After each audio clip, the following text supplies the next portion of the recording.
안녕하세요. 법무법인 동강의 민경철 변호사입니다. 오늘은 군인 강제추행죄에 대해서 말씀을 드릴게요. 군인 강제추행죄는 일반 범죄하고 다르게 벌금형이 없어요. 근데 요즘 이게 굉장히 많아요. 예전에는 같은 남성들끼리 군인에서 있을 때는 같이 맨날 뒹굴고 자고 밥 먹고 하기 때문에 웬만한 스킨십과 장난은 그냥 장난으로 여겨졌거든요. 근데 이제 시대가 변한 거예요. 같이 샤워하다가 상대방이 성기를 막 만지면서 장난쳤다. 이러면은 그냥 넘어가는 경우도 많이 있겠지만 문제가 될 경우에는 크게 문제가 되고 현재 보직 상태에서 다른 보직으로 곧바로 옮겨가야 돼요. 그래서 제가 설명드린 내용을 잘 참작하셔서 대처하시길 바라요. 이런 사건에 연루됐을 때 어떻게 대처하느냐. 첫 번째 상황은 억울하게 혐의를 받고 계시는 분들도 있어요.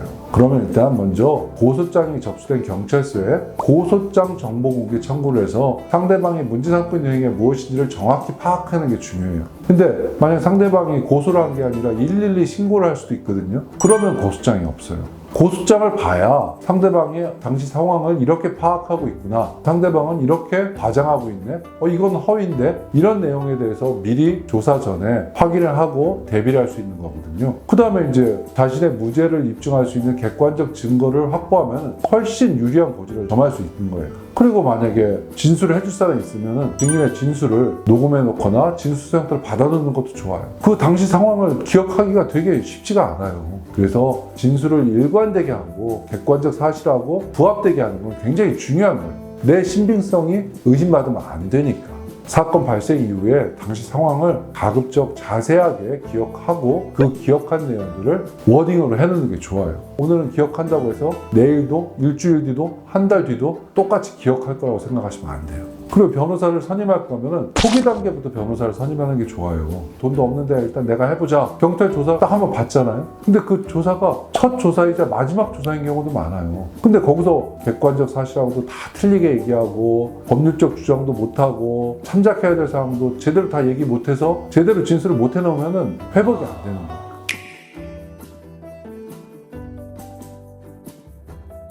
실제로 만약에 범죄를 저질렀다. 피해자가 신고나 고소를 하기 전에 사과를 하고 용서를 받을 수만 있다면 그게 제일 좋아요. 상대방과 합의가 되면 합의된 형태를 합의서로 잘 남겨놓는 게 좋아요.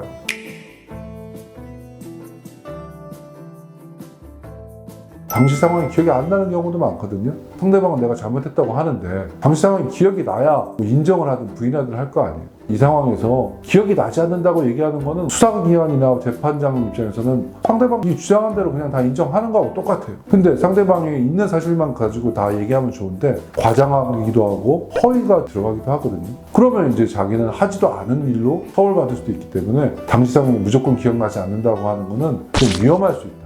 그래서 최대한 지금 상황에서 당시에 어떤 일이 있었는지를 생각해보고 그 상황에 맞춰서 대처하는 게 필요하다고 보시면 돼요.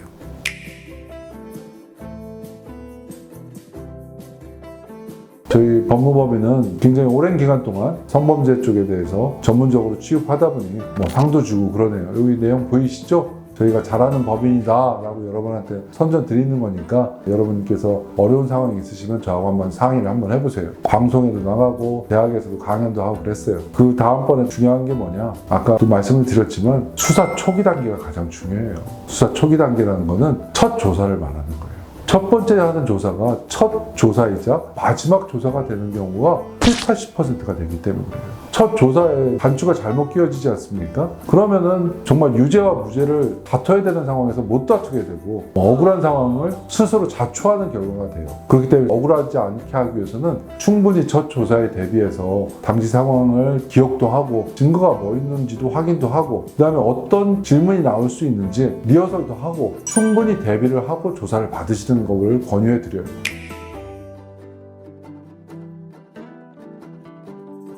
요즘은 디지털 포렌식 많이 들어보셨죠? 디지털 포렌식이라는 거는 PC나 휴대폰, 기타 전자장비를 확인하고 복원해서 또 확인하고 그게 이제 디지털 포렌식이라고 보시면 돼요. 그 다음에 또 하나의 문제는 게 거짓말 탐지기 조사라는 게 있지 않습니까? 거짓말 탐지기 조사라는 게 이게 과연 정확한지 안 정확한지에 대해서 저는 솔직히 잘 모르겠어요. 근데 검사님들과 판사님들 또 수사관들도 마찬가지. 이 거짓말 탐지기의 검사 결과를 굉장히 신뢰하고 있어요. 나는 그때 상대방과 성관계한 사실이 없는데 거짓 반응이 나와버리지 않습니까? 그러면 내 말은 거짓말로 판단할 가능성이 높다고 보시면 돼요.